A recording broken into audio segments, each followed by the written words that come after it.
야구야구 김영준입니다. 오늘 영상은 류현진 이야기를 본격적으로 하기에 앞서 빌드업 과정이 좀 길다는 점을 먼저 말씀드리고 시작하겠습니다.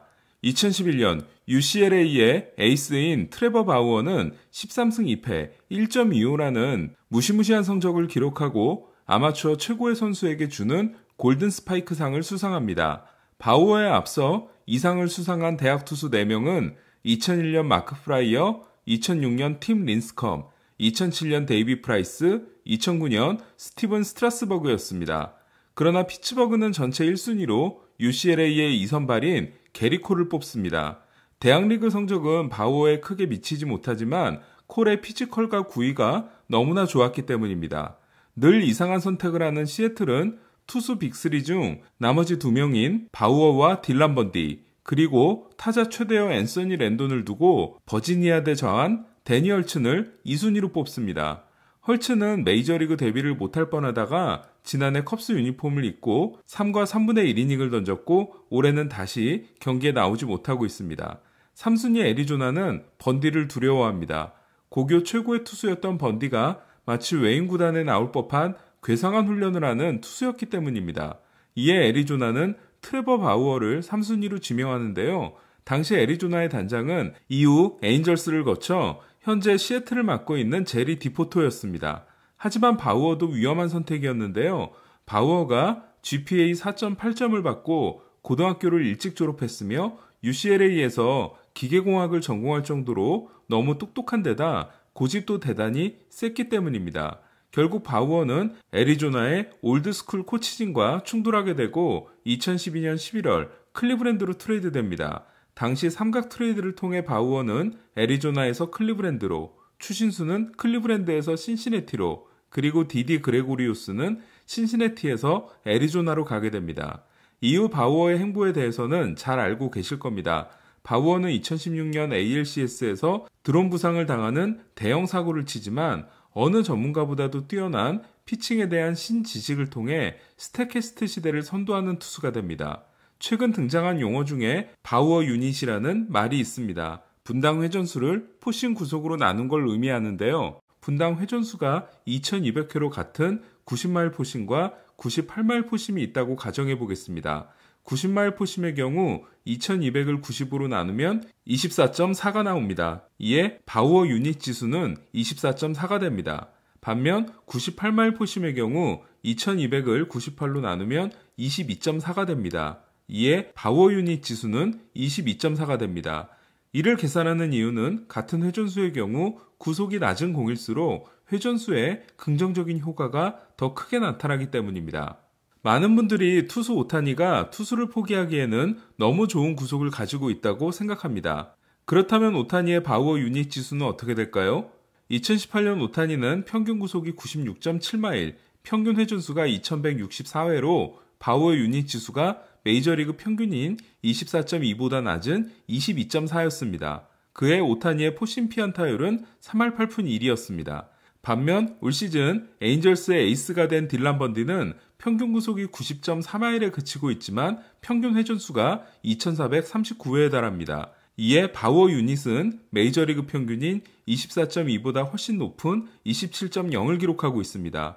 바우어 유닛으로 봤을 때 번디의 90.3마일 포심은 오타니의 96.7마일 포심보다 더 위력적일 수 있는 겁니다. 그렇다면 바우어 유닛 1위는 누구일까요? 명색이 바우어 유닛인데 바우어가 1위가 아니면 섭섭하겠죠? 맞습니다. 바우어는 평균 93.6마일과 2772회 회전수를 통해 29.6을 기록함으로써 1위에 올라 있습니다. 그리고 2위는 28.5인 마이크 마이너, 3위는 28.3인 조시 린드블럼, 4위는 27.6인 게런 리처즈, 공동 5위는 27.0인 존 그레이, 클레이튼 커쇼, 딜런 번디, 공동 8위는 26.6인 앤드류 히니와 디트로이트 스펜서 텀볼, 그리고 랜스 린입니다. 그렇다면 김광현은 어떨까요? 김광현은 평균 회전수가 2153에 평균 구속이 89.9로 바우어 유닛은 23.9입니다. 이에 메이저리그 평균인 24.2와 큰 차이가 아닙니다. 게다가 김광현은 커터성 포심을 가지고 있기 때문에 회전수가 중요하지 않은 투수라고 할 수 있습니다. 여기에 현재 김광현은 보고도 믿기 어려울 정도의 포심 커맨드를 보여주고 있다 보니 포심 피안 타율이 1할 2푼 1리에 불과합니다. 그럼 이번에는 류현진을 알아보겠습니다. 류현진의 포심은 평균 89.8마일과 함께 평균 회전수가 1996회인데요. 류현진의 분당 회전수 1996회는 올해 750개 이상의 포심을 던진 55명의 투수 중 54위에 해당됩니다. 1967회로 55위인 카일 핸드릭스가 포심보다 싱커를 더 많이 던지는 투수임을 감안하면 류현진이 사실상 꼴찌라고 할 수 있습니다. 류현진은 바우어 유닛 역시 22.2로 23.9인 김광현과 달리 메이저리그 최하위권입니다. 그렇다고 김광현과 같은 커터성 무브먼트를 가지고 있는 것도 아닙니다. 이에 류현진의 포심 피안 타율은 3할 2푼 6리로 좋지 않습니다. 그렇다면 류현진은 회전수가 메이저리그 최하위권인 포심을 가지고 어떻게 이렇게 좋은 성적을 내고 있는 걸까요?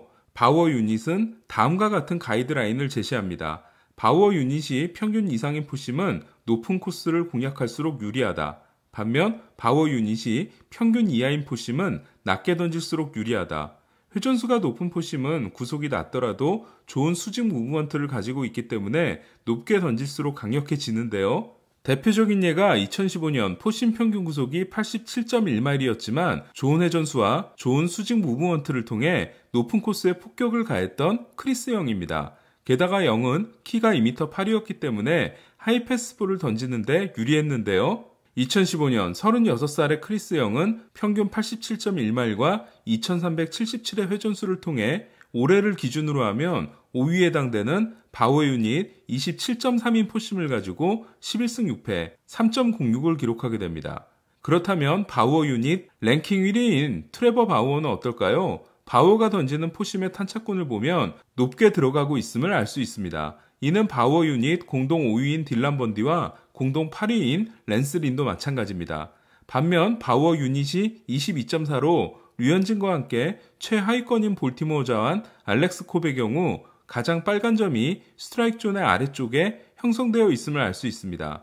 그렇다면 류현진은 어떨까요? 놀랍게도 류현진은 낮게 던져야 할 포심을 철저하게 높게 던지고 있습니다. 어쩌면 류현진의 포심 피안 타율이 높게 나오는 이유는 낮게 던져야 하는 포심을 높게 던지고 있기 때문이라고 할 수 있습니다. 그렇다면 류현진은 포심을 왜 높게 던지고 있는 걸까요? 류현진이 포심을 높게 던져야 하는 이유는 체인지업 때문입니다. 체인지업은 높게 던질 수가 없는 공이기 때문입니다. 류현진이 포심까지 낮게 던지면 타자는 높은 코스를 버리고 낮은 코스에만 집중할 수 있게 됩니다. 그렇다면 류현진은 회전수가 최하위권인 포심을 높게 던지는 위험천만한 행동을 하고도 왜 잘 버텨내고 있는 걸까요? 이는 높은 코스와 낮은 코스를 가리지 않고 전방위적으로 활약하고 있는 커터 덕분입니다.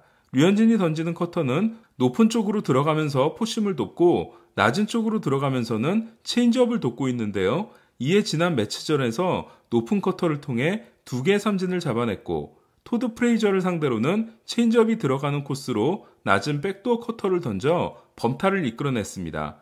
결국 마치 축구에서 리베로 같은 커터의 활약 덕분에 류현진은 회전수가 낮은 포심을 높게 던짐으로써 포심이 체인지업의 경쟁력을 높여주고 있는 겁니다.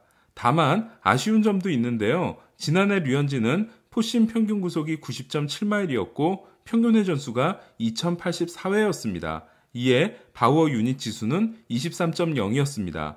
하지만 올해 89.8마일과 1996회 회전수로 바우어 유닛 지수가 22.2로 떨어졌습니다. 이에 류현진의 포심 피안 타율은 지난해 2할 2푼 1리에서 올해 3할 2푼 6리로 올랐습니다.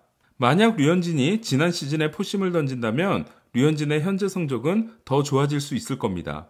그렇다면 류현진의 지난해 포심은 다시 돌아올 수 없을까요? 다시 돌아오면 좋겠지만 설령 지금의 구속이 유지되더라도 류현진은 좋은 활약을 계속 할 수 있다고 믿습니다. 바로 포심과 커터, 포심과 체인지업의 상부상조 관계 때문입니다.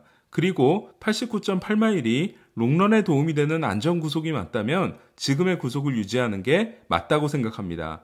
오늘 영상의 결론은 이렇습니다. 류현진은 높게 던져서는 안 되는 포심을 높게 던짐으로써 체인지업의 높은 경쟁력을 유지하고 있다. 그리고 커터가 위험한 높은 포심을 보호해주고 있다. 그리고 이는 치밀한 계획과 전략의 결과다. 이상 김영준의 야구야구였습니다.